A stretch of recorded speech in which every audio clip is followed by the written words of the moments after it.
आज टॉपिक का नाम है बहुभुज। क्या नाम है? बहुभुज। बहु का मतलब होता है अनेक, बहु का मतलब होता है अनेक, भुज का मतलब होता है अनेक भुजा होती है, इसे अपन बोलते हैं बहुभुज। बहुभुज की परिभाषा होती है जैसे अपन बंद आकृति होती है, कोई भी बंद आकृति होती है उसे अपन क्या बोलते हैं? बहुभुज। क्या बोलते हैं? बहुभुज। एक बहुभुज होता है समबाहुभुज। कैसा होता है? समबाहुभुज। एक होता है विषमबाहुभुज। विषमबाहुभुज। समबाहुभुज क्या होता है और विषमबाहुभुज क्या होता है? वह बंद आकृति, वह बंद आकृति जिसकी सभी भुजा समान हो, समान हो, इसे अपन क्या बोलेंगे? समबाहुभुज। समबाहुभुज का मतलब है जैसे ये त्रिभुज, ट्रायंगल हमने बनाया है, तो तीनों भुजाएं क्या है? आपस में बराबर। जैसे ये 2 सेंटीमीटर की है, ये भी 2 सेंटीमीटर की और ये भी 2 सेंटीमीटर। इसके साथ की सभी भुजाएं, जरूरी नहीं त्रिभुज हो जाए, उसका चतुर्भुज हो सकता है, पंचभुज हो सकता है, कोई भी हो सकता है, इनकी चारों भुजाएं, सभी भुजाएं क्या होनी चाहिए? समान होनी चाहिए, और जिसमें अलग अलग हो, अलग अलग हो,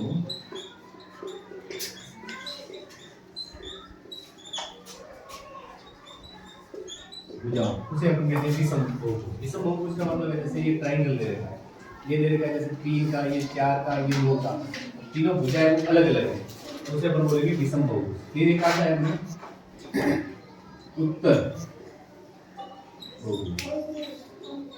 उत्तर बहुभुज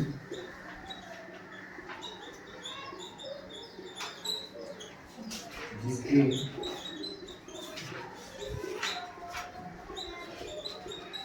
सभी कोने बाहर की तरफ, बाहर की तरफ,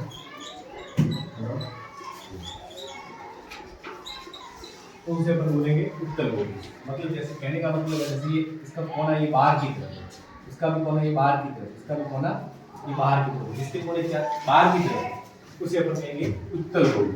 फिर आता है अवतल बहुभुज। अवतल बहुभुज जिसके कोई भी एक कोना अंदर की तरफ, अंदर की तरफ, उसे हम कहेंगे अवतल बहुभुज। जैसे ये आकृति दे रखी है अपनी, इसमें आकृति में क्या है कि जैसे ये कोना आ रहा है, ये किसकी तरफ आ रहा है? अंदर की तरफ, इसलिए सब हम कहेंगे इसे अवतल बहुभुज। बाहर की तरफ है तो उत्तल बहुभुज, अंदर की तरफ है तो अवतल बहुभुज। फिर आते हैं इसके अंदर इसके जो सभी अंत कोण होते हैं, सभी अंत कोण बहुभुज, समबाहुभुज के, बहुभुज के, बहुभुज के सभी अंत कोणों का योग। कोई भी आकृति होती है उसके अंत कोण होते हैं। जैसे त्रिभुज होता है तो त्रिभुज के तीनों कोणों का मान होता है 180 डिग्री। जैसे चतुर्भुज या आयत के सभी कोणों का मान होगा 360। जैसे 4 भुजा 360 होगा, 3 भुजा 180। तो अंत कोण का योग होता है, उसका फार्मूला होता है n - 180। n का मतलब होता है भुजा, n का मतलब होता है भुजा, n का मतलब भुजा है। जैसे इसकी भुजा कितनी है? 3, n की जगह अपने को रखना है 3, 3 में से 2 घटाने 180, 3 में से 2 जाएंगे कितना बचेगा? 1, इसका गुणा करना 180 के साथ, यानी त्रिभुज कितने का आएगा? 180 डिग्री। ये तो हो गया अपने में फॉर्मूला के साथ। अगर इसको अपन को ट्रिक के माध्यम से सीखना है इस चीज को, तो ट्रिक को अपने को क्या करना है? 18 का पारा आना चाहिए।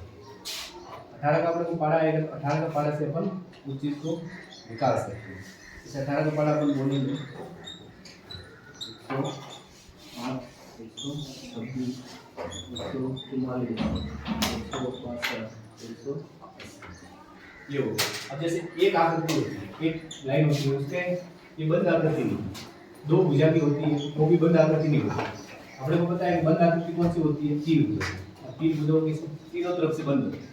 ये तीन भुजाओं से आपको क्या करना है, यहाँ तीन से स्टार्ट करना है। 3 4 5 6 7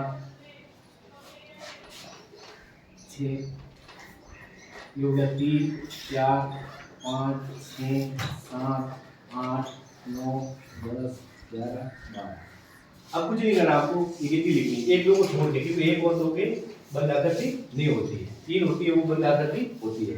अब अपने को क्या करना है, कुछ भी नहीं करना, ये 8 18 का पारा लिखा है, इसके पीछे 0 लगा दो, सबके पीछे क्या लगा दो 0। अब ये 0 लगा दिया सबके पीछे। अब देखो आप इस तरीके से निकालोगे तभी 180 आया है। अब देखो जिसकी तीन भुजाएं होती है उसके कोण का मान कितना होता है 180 डिग्री। जिसकी चार भुजाएं होगी उस कोण का मान होगा 360 डिग्री। जिसकी पांच भुजाएं होगी उसका होगा 540। जिसकी छह भुजाएं होगी उसका होगा 720। इसका 7 होगा 900, 8 होगा 1080, 9 होगी 1260, 10 होगी 1440, 11 होगी 1620 और 12 होगी 1800।